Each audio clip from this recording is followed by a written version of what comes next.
আমরা যেহেতু micro controller দিয়ে কাজ করব, সো আমাদের সবার আগে যেটা জানতে হবে সেটা হচ্ছে মাইক্রো কন্ট্রোলার আসলে জিনিসটা কি। মাইক্রো কন্ট্রোলার আমরা সবাই হয়তো দেখেছি। মাইক্রো কন্ট্রোলার না দেখলেও মাইক্রো কন্ট্রোলার আছে এরকম ডিভাইস আমরা অবশ্যই দেখছি। যেমন আমরা সবাই তো ক্যালকুলেটর ব্যবহার করি। ক্যালকুলেটরের ভিতরে একটা মাইক্রো কন্ট্রোলার আছে। আরেকটা জিনিস, আমাদের প্রত্যেকের বাড়িতে অন্তত টিভি বা ভিসিডি প্লেয়ার বা সিডি প্লেয়ারের রিমোট আছে। রিমোটের ভিতরে কিন্তু একটা মাইক্রো কন্ট্রোলার আছে।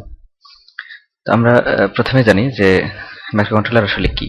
মাইক্রো কন্ট্রোলার হচ্ছে, এটাকে আমরা সিঙ্গেল চিপ কম্পিউটার বলতে পারি। কারণ কম্পিউটারের ভিতরে আসলে যা আছে, মাইক্রো কন্ট্রোলারের ভিতরে আসলে মোটামুটি সবই আছে। যেমন কম্পিউটারের ভিতরে একটা প্রসেসর আছে, কম্পিউটারের র্যাম আছে, রম আছে, বিভিন্ন ধরনের ইনপুট আউটপুট পোর্ট আছে, যেমন serial port, parallel port, USB port, বিভিন্ন ধরনের পোর্ট আছে। এরকম মাইক্রো কন্ট্রোলারেও ভিতরে একটা প্রসেসর আছে, র্যাম আছে, রম আছে, ইনপুট আউটপুট পোর্ট আছে।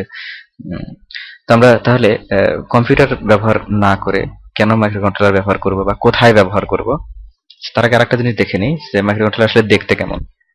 এটা আসলে একটা চিপ আইসি। এটা আমরা বিভিন্ন ধরনের আইসি আমরা দেখছি। তো মাইক্রো কন্ট্রোলার আইসি এটা হচ্ছে যে 8 পিন থেকে শুরু করে মোটামুটি 128 পিন পর্যন্ত আছে, বা এর বেশিও আছে হয়তোবা। তো এটা হতে পারে ডুয়াল ইন প্যাকেজ, হতে পারে 2 পাশে পিন অথবা 4 পাশে পিন, এরকম হতে পারে।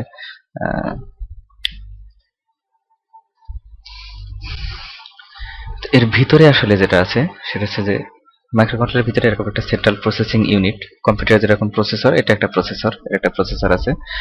আর এরও র্যাম আছে, রম আছে, ইনপুট আউটপুট পোর্ট আছে, যেমন এগুলো হচ্ছে প্যারালাল পোর্ট, সিরিয়াল পোর্ট আছে। তাছাড়াও মাইক্রো কন্ট্রোলারের ভিতরে মানে সাথে কিছু এক্সট্রা ফিচার হিসেবে আছে টাইমার, এডিসি, অ্যানালগ কম্পারেটর, তারপর ডিএসি, এছাড়াও আরো বেশ কিছু ফিচার এর সাথে আছে। এগুলো নিয়ে আমরা ধাপে ধাপে যখন এগুলো নিয়ে কাজ করব প্রত্যেকটা ফিচার নিয়ে, তখন এগুলো সম্পর্কে আমাদের পরিষ্কার ধারণা হয়ে যাবে। আরেকটা ব্যাপার জানা দরকার, সেটা হচ্ছে মেমোরি। এর কয়েক ধরনের মেমোরি আছে। ফ্ল্যাশ মেমোরি আছে, এসআরএম আছে, ইইপিরোম আছে। ফ্ল্যাশ মেমোরি এটা হচ্ছে যে আমরা যেটা দিয়ে প্রোগ্রাম যেটা লিখবো, সেই প্রোগ্রামটা হচ্ছে ফ্ল্যাশ মেমোরিতে থাকবে। আর এসআরএম হচ্ছে আমরা যে ভেরিয়েবল গুলো ব্যবহার করব, ভেরিয়েবলের ভ্যালু গুলো থাকবে, ফাংশন কল হয়, ফাংশনের পয়েন্টার গুলো থাকবে।